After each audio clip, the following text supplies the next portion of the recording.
Substance. Podcast stupéfiant. Bonjour à tous, bienvenue dans Substance, Titi et l'algie, épisode 3.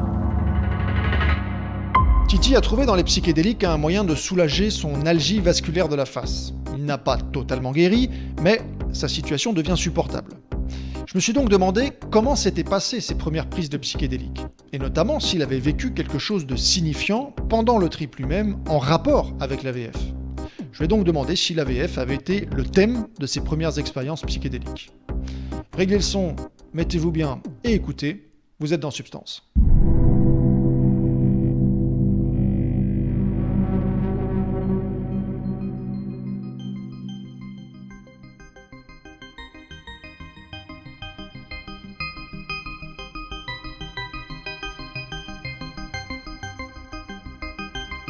Justement, j'ai fait une introspection plus profonde que ça. De 2010 à 2017, 2018, 2019, 2020, l'AVF était centrale dans mon esprit. Ma vie tournait autour de ça. Donc l'introspection, elle a été plus profonde que ça. Elle a été plus sur mes traumas perso, sur ma manière d'être connecté au monde, ma connexion au monde animal, ma connexion à la naissance, à la mort, à la perception de l'ego. Mais comme je te dis, ça a été des moments charnières de mon traitement parce que ça m'a permis d'aller mieux.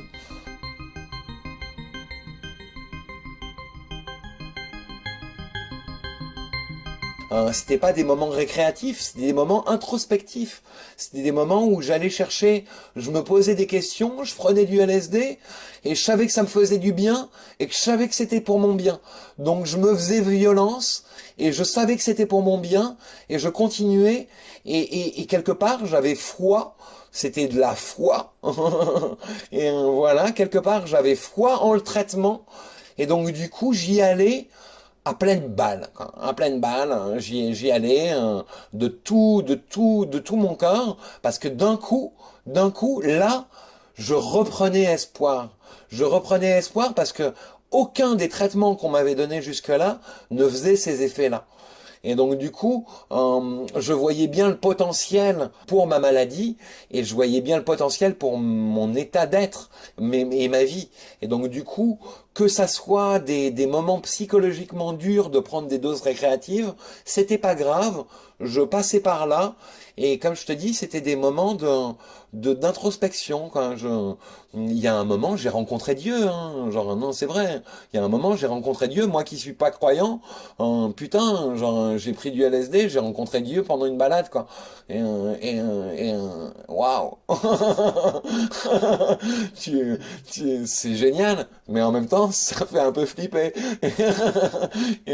Et t'en parles pas à tes parents parce tu te dis, ils vont te trouver bizarre, quoi.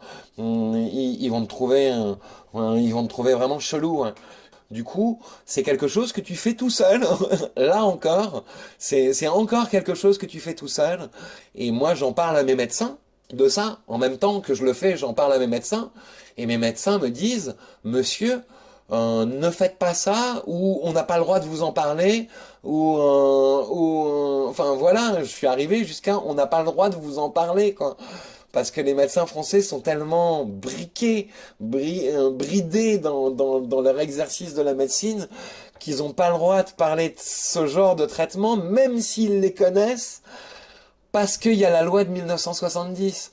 Et qu'on en arrive à des débilités comme ça, où le savoir ne peut pas être partagé, c'est dingue. Et donc du coup voilà, quand j'ai su que mon médecin était au courant de Cluster Buster, je lui ai demandé pourquoi il m'en avait pas parlé sous la table, quoi. Humainement, pourquoi humainement il avait pas fait ce geste-là de me parler de ce genre de solution, connaissant mon background. Du coup, voilà, donc je lui en ai voulu beaucoup. Ça fait que t'en veux à tes médecins, t'en veux au monde de la médecine. C'est très contre-productif, très contre-productif. Et ça met dans un monde underground. Les mondes underground sont pas safe. C'est pas safe. C'est pas safe. C'est le contraire du monde safe, le monde underground. Et donc du coup voilà, donc ça te met quand même dans une position où tu es là et tu fais des expériences sur toi-même avec des produits très forts, parce que le LSD c'est pas rien, quoi. Et tu fais quand même des expériences avec toi-même et avec ta psyché.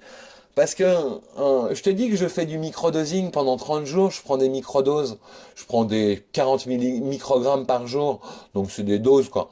Mais au bout de 30 jours, je me sens pas totalement normal par rapport à quelqu'un de normal. Je me sens un petit peu décalé, quoi. Genre, un petit peu, comme un petit peu à côté de moi-même. Et donc voilà, comme un pas de côté par rapport à moi-même. Et je regarde les choses, et elles me paraissent toutes magnifiques. Parce que je te dis, j'ai des crises d'euphorie de quitter la maladie, quoi. Je ressens ça de tous mes pores, quoi. Et donc je vois, tout est magnifique, mes chats sont magnifiques, la vie est magnifique, c'est bien foutu la vie quand même. Et puis les chèvres, c'est bien foutu. Le soleil, la lune, c'est bien foutu.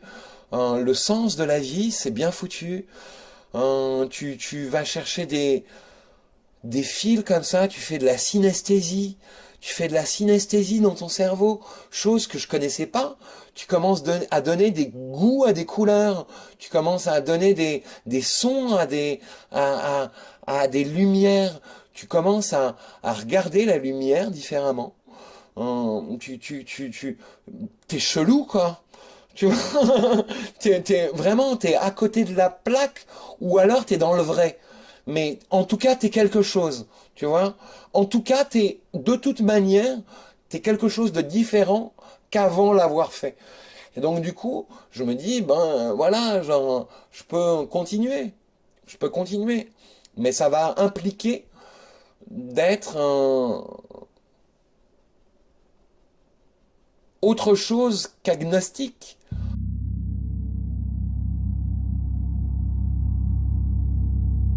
Je vais devenir chaman, quoi.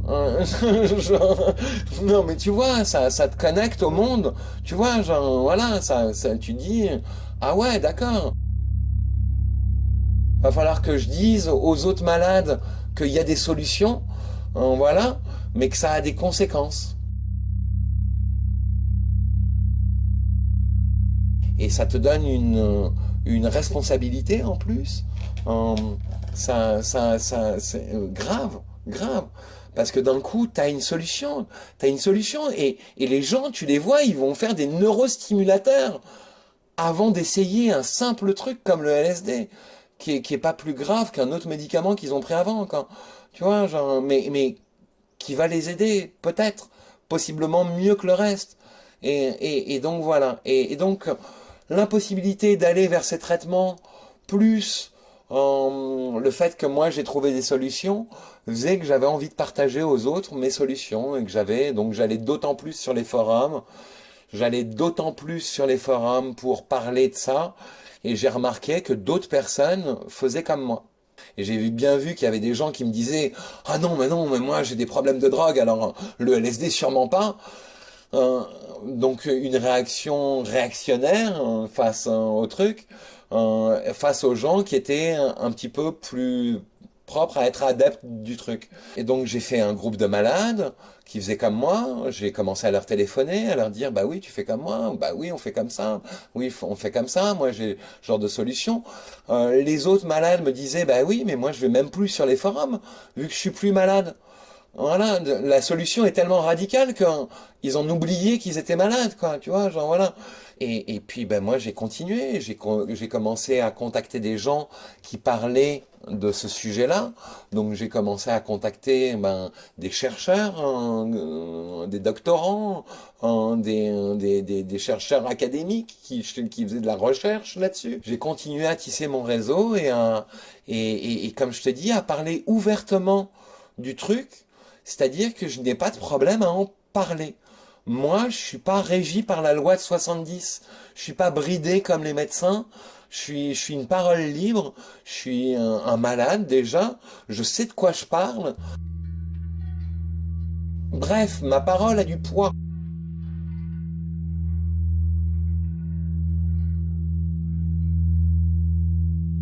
c'est un message d'équilibre intense. D'équilibre intense. Et d'équilibre intense avec la maladie. Avec la maladie, d'équilibre intense avec la maladie. C'est-à-dire qu'elle est toujours là, je la ressens tous les jours présente. C'est-à-dire que souvent, j'ai besoin d'aller me mettre 2 secondes sous oxygène pour faire partir un symptôme ou un rien du tout, mais c'est parce que je sais que c'est ça la solution, hein. Donc du coup j'y vais, quoi. Mais je vais sous oxygène peut-être une fois par jour ou une fois tous les 2 jours. Donc j'ai besoin d'aller voir des neurologues pour avoir des ordonnances, j'ai besoin qu'ils me suivent, j'ai besoin qu'ils croient en moi, enfin voilà, quoi, qui continuent de croire en moi et qui m'étudient, quoi, qui commencent à m'étudier. Moi je voudrais qu'on me fasse un IRM, quoi. Je voudrais qu'on me fasse un IRM sous crise, qu'on me fasse un IRM quand j'ai pris du LSD, qu'on étudie le processus et qu'on se dise, tiens, il y a quelque chose de particulier à ça, étudions-le. Avant que le LSD soit interdit, il y a eu des études sur les céphalées en grappe, sur les migraines, il y a eu des études là-dessus et ils sont aperçus que c'était bénéfique. Ces études maintenant ont repris par le pied de Clusterbuster, c'est-à-dire qu'à l'université de Yale, ils refont des études à partir de psilocybine et de LSD sur des patients de cluster headache, donc d'AVF, et donc du coup, ils refont des études là-dessus, mais c'est vieux et tout jeune. Donc du coup, c'est pas pris en compte. C'est pas pris en compte. Mais moi, je les ai lus, ces études, et donc du coup, je suis dans le vrai. Je suis dans le vrai, je suis dans le vrai, je suis dans le vrai, je suis dans le vrai. Et je doute pas, quoi. Et donc du coup, ben, je continue mon traitement. D'après ce que je vois, tous ceux qui ont essayé, ça a fait du bien. Mais il n'y en a pas beaucoup qui franchissent le pas. Parce que c'est une drogue illégale et que c'est dur d'avoir un accès à la drogue, c'est dur de s'y intéresser sans être un drogué, quoi. Moi, je viens de ce monde-là. Donc c'est une culture comme toutes les cultures. Il y a la culture ouvrière, il y a la culture des drogués, il y a la culture bourgeoise, c'est une culture, quoi. Il y a plein de cultures, il y a la culture féministe, voilà, il y a la culture d'État avec l'art contemporain, enfin tu vois, c'est une culture, quoi. Et donc quand tu fais partie de cette culture-là, et comme je t'ai dit au début, moi, quand j'avais 8 ans, j'ai traîné dans le monde du spectacle, et donc les drogues, c'était pas un problème, c'était un truc que les grands y faisaient, voilà. Et donc quand j'ai été grand, bah, je l'ai fait, voilà. Donc c'était pas un problème. Je viens de cette culture-là, donc moi, j'avais pas d'a priori, j'avais pas, j'étais prêt, quoi. J'étais prêt pour ça. J'étais prêt pour ça, et même c'était un moindre mal, parce que comme je te dis, je tombe sur des drogues qui sont sympas. Tu vois, si on m'avait dit, putain, la cocaïne, ça fait du bien à l'AVF, j'aurais été dans une merde sans nom. Parce que la cocaïne, j'ai mis des années à arrêter, quoi. Voilà. Et donc du coup, merde, quoi. Voilà, fait chier de devoir revenir à ça, quoi.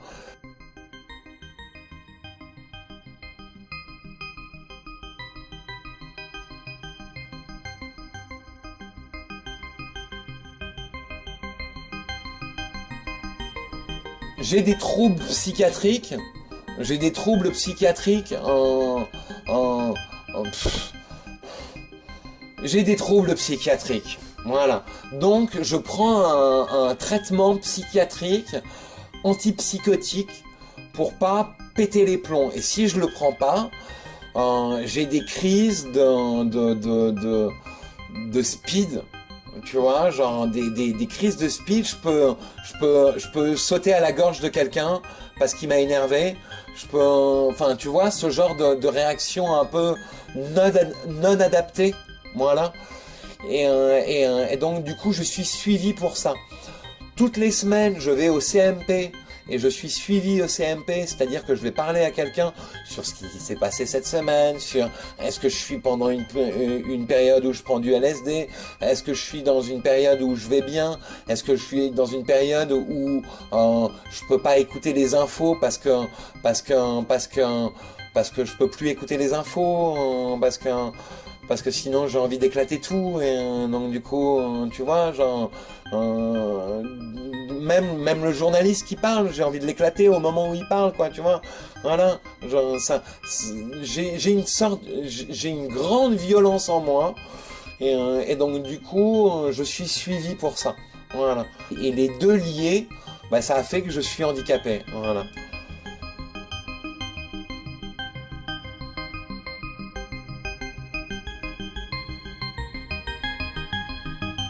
Je suis en train de prévoir une retraite pour prendre de l'ayahuasca parce que justement, je suis en demande de savoir quel est ce démon en moi, qui est ce démon que je suis moi-même pour avoir cette pareille violence en moi et pour essayer de la dompter, quoi.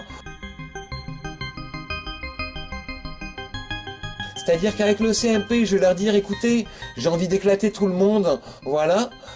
Et avec le LSD, et là maintenant, avec ma retraite avec l'ayahuasca, je suis dans des recherches sur moi-même et sur pourquoi les traumas sont miens. Pourquoi. Et donc du coup, je fais un travail introspectif avec ces produits, chose que le CMP ne me propose pas. Le CMP est là pour les symptômes. Il est là pour les symptômes. Il te donne des médicaments pour les symptômes. Ils sont pareils que les neurologues avec l'AVF. Ils te donnent t'es speed, on va te donner un calmant. Tu vois, c'est à ce stade-là. Donc du coup, là, je vais pas chercher un truc symptomatique. Je vais chercher une solution. Je vais chercher un apaisement de la situation.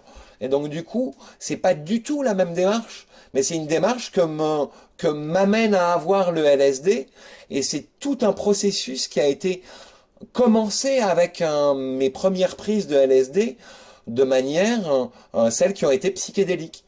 Voilà, celles qui ont été psychédéliques m'ont emmené dans des endroits où je me suis posé des questions sur moi-même, et ces questions m'ont emmené vers d'autres questions qui m'emmènent vers ce genre de pratique. Et donc je cherche des solutions là-dedans, et je trouve ça très sain.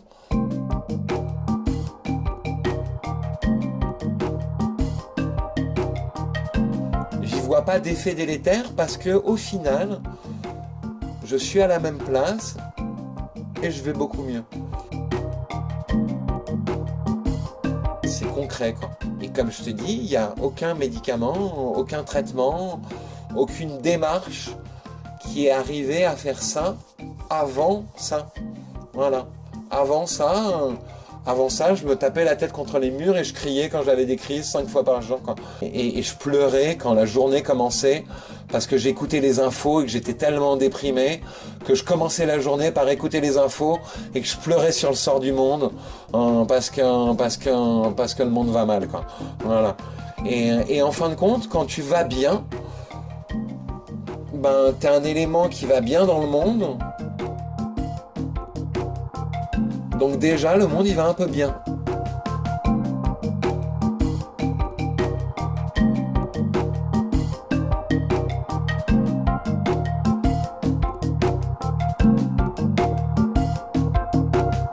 Et voilà pour le témoignage de Titi. Une petite précision pour conclure. Il nous explique qu'il prend des antipsychotiques. Sachez qu'en général, on déconseille à ceux qui ont des tendances psychotiques de prendre des psychédéliques, parce que ce sont des molécules qui peuvent déclencher un potentiel psychotique sous-jacent. Alors il semble que ça se passe bien pour Titi, mais je préférais tout de même apporter cette précision. Avant de vous quitter, je vous rappelle que vous avez la possibilité de soutenir le podcast si vous le souhaitez, grâce à une page Tipeee dont vous trouverez le lien dans la description. Et vous trouverez aussi le lien pour mon activité de biographe audio. Pensez-y si vous souhaitez conserver vos souvenirs ou ceux de vos parents ou de vos grands-parents. Dans le prochain épisode, on sera avec un nouvel intervenant. D'ici là, portez-vous bien.